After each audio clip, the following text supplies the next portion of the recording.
told me I better wait. Excuse the voice, it'll be better in a second.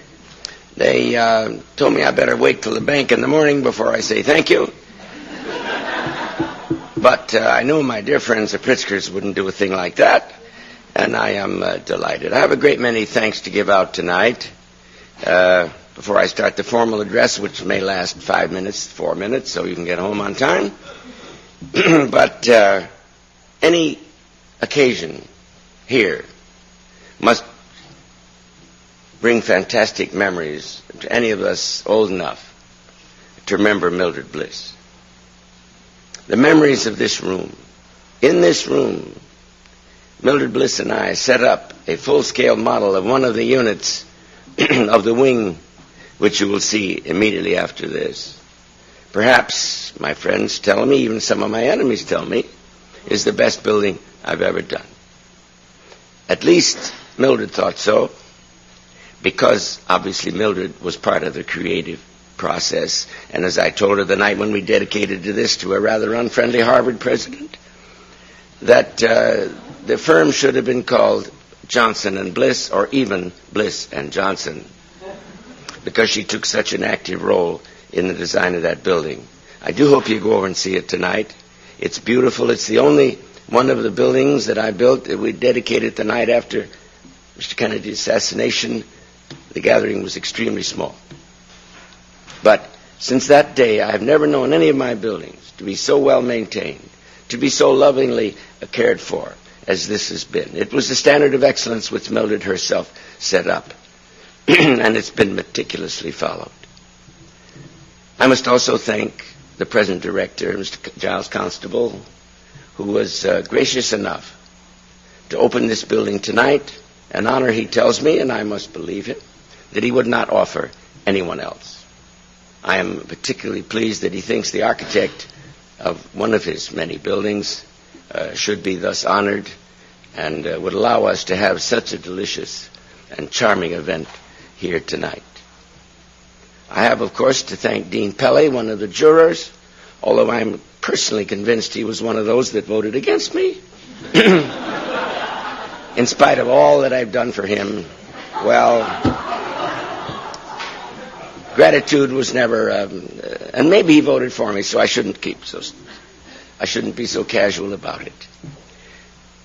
Then I've got to thank, before I start any general remarks, a person who's so close to me it's hard to talk about. And that's my partner, John Berge. I suppose I should give him half the prize. I have no intention of doing anything of the kind. But for 12 years now, it hasn't been Philip Johnson Architect. It's been Johnson Berge, with equal size letters, please. And we both design everything. And I'm absolutely certain it was a good deal due to him. I mean, to our work together. Let me not say that I didn't have anything to do with it. Due to him and us, that we're here tonight to receive this unprecedented beginning award. It's at moments like this when I feel rather like a drowning man whose life, they say, passes in front of him. A terrible sense of undeservedness, of unworthiness comes over one. What have I ever done that is so original? What have I ever done except second-hand ideas carried out by other second-hand people to second-hand buildings? Who me? Why me? Just this week, John and I are wrestling with a new building. At the age of 73, it better be the best building we've ever done. It's one of those things we have to do, and it's got to be good. There's no chance of not being the very best. After all, I haven't so many years left to make a statement. And we're working day and night on this. And yet, the entrance is still wrong. The windows are still in the wrong place. This is supposed to be a tower in the spirit of an American architect that we both admire enormously, Bertram Goodhue, that built the fantastic capital of Nebraska, you may remember. To be the greatest American tower now existent. And if it isn't, we will never make the grade. Now, a responsibility like that, the terror of every evening, realizing that you haven't made any progress. The piles around the drafting room floor grow higher. And I keep making drawings so stupid, so puerile, that any fool could see that I was making no progress. The disappointments, the self-criticism that comes, the obvious enmity of the Ada Louise Huxtables of this world, you can get on with. The New York Times is in another city anyhow. The hurt is one's own sense of self-inadequacy, and yet. What supports me, and what will support many an architect after me, is the thought that other people, we're not the only ones fighting. We're not the only ones that care about the future, what Dean Pelley has called the mother of the arts. There are people out there, people I never knew. The Pritzker family, of which there are only 36 here tonight. I'm sorry. I wish the other 40 could have come. The most cohesive, most extensive family in the United States that have done this wonderful thing for architects. Out there, they do feel that architecture is important. If they didn't, they wouldn't have started this prize. They wouldn't have said to us, we're going to throw away our, give away, invest, I don't know the right word, Pritzkers, but invest this money in the future of what we consider to be the greatest art in the world, architecture. Now, architecture is, of course, the most delightful of all pursuits. There isn't a day that you can't have pleasure in accomplishing it. Don't forget, architecture is the most basic thing next to agriculture, next to food in the world. We have to eat, but we also have to have shelter. Architecture is the most important art in any sense of religion. It is the embodiment, the physical embodiment of any religious feelings we may have. Who is it here that doesn't feel more religious? No matter whether you have any religion or not, that's not my point. My point is, don't you feel more religious when you come out, let's say, of the cathedral at Sharjah, of the garden of Rianji in Kyoto, or if you come out of the Friday Mosque in Isfahan? You feel more religious than when you went into that building. Because of what? Because of architecture. Architecture, of course, is not only the most beautiful of interesting things to do. I mean, only Pelley and I can tell you this, but it is more fun than anything else. But it has many, many branches that are great. Do you realize that you can't have any social advancement? I don't care whether you're a Fabian socialist or a Franklin Roosevelt, or what kind of reformer you may be. There isn't one of them that hasn't had to build buildings and new kinds of buildings right from the start. So we're interested not only in design, we're interested in social progress. We are interested in technology. There isn't a technology in this world that doesn't have its hand in the techniques of architecture. The elevator. Thank God we have enough Chicago people here to know what I'm talking about. The birthplace of American architecture.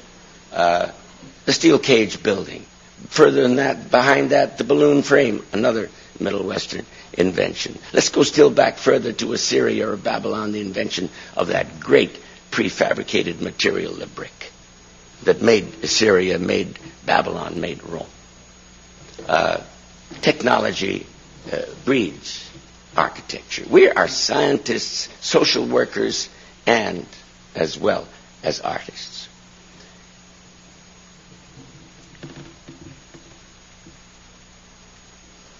Well, I got to go over and get my manuscript like everybody else. It's nice to have a tall spot follow you around.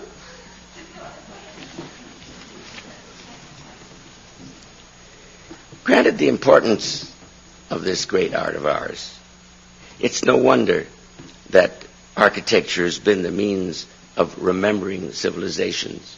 Indeed, there are many civilizations that have been remembered only because of their architecture. You can't say that about any other art.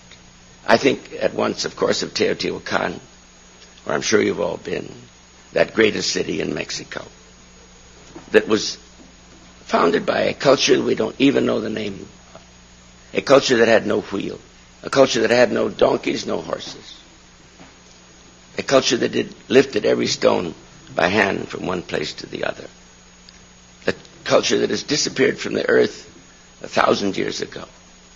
But they lived 1,000 years, and they created the most beautiful city on this continent. A mile and a half long causeway, hundreds of feet wide, with great steps since they had no wheel. The main causeway, the main walkway was stepped. At the end were the largest pyramids they were larger than the pyramids of Egypt, though not as high. To me, they're more impressive. On this causeway were houses and houses and temples of religious art. Now, only architecture could have made the people of Teotihuacan remembered today. It's the only art that was possible to remember that culture by. It comes to mind also the city.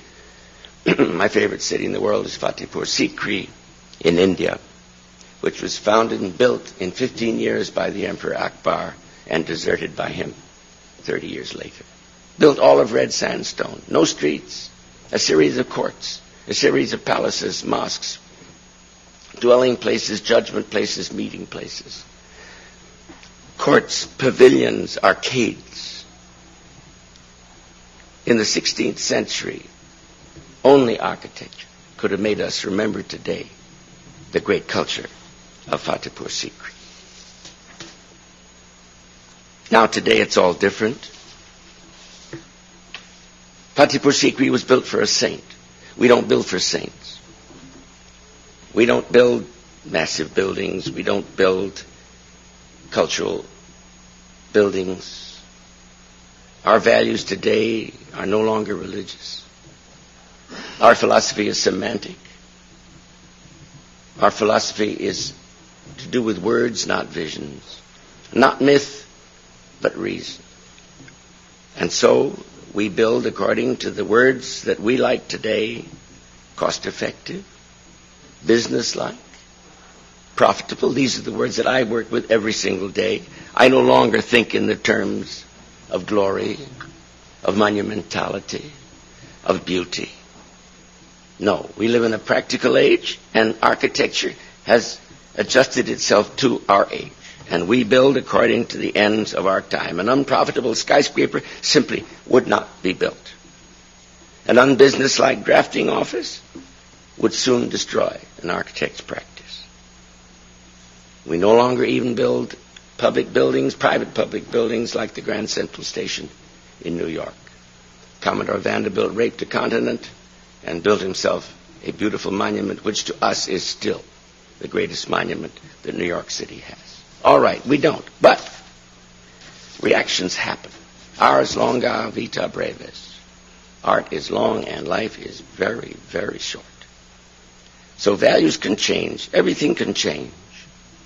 It just might be, you see, that our aims in life can change once more to build the great buildings of which our culture is capable. There's no question we could do it. You know, we have the workmen, we have the knowledge, we have the skill, or Dean Pelley has the skill. Somebody has the skill. We have the materials, we have the marble, we have the granite, we have the steel. What we don't have is the wish to build those things. We wish to build what we build. But things are changing in architecture as they are in everything else. I smell a difference. I smell that the younger men that take over after me in the next couple of generations are going to be better architects than their grandfathers and fathers. We have a great tradition already in this country. We had the greatest architect in the world for a long time, namely Frank Lloyd Wright. We didn't like him very much. He lived at a period when only Chicago was hospitable. We had Mies van der Rohe, another Chicago architect. We had Le Corbusier. And in England we had maybe the greatest, Edwin Lutyens.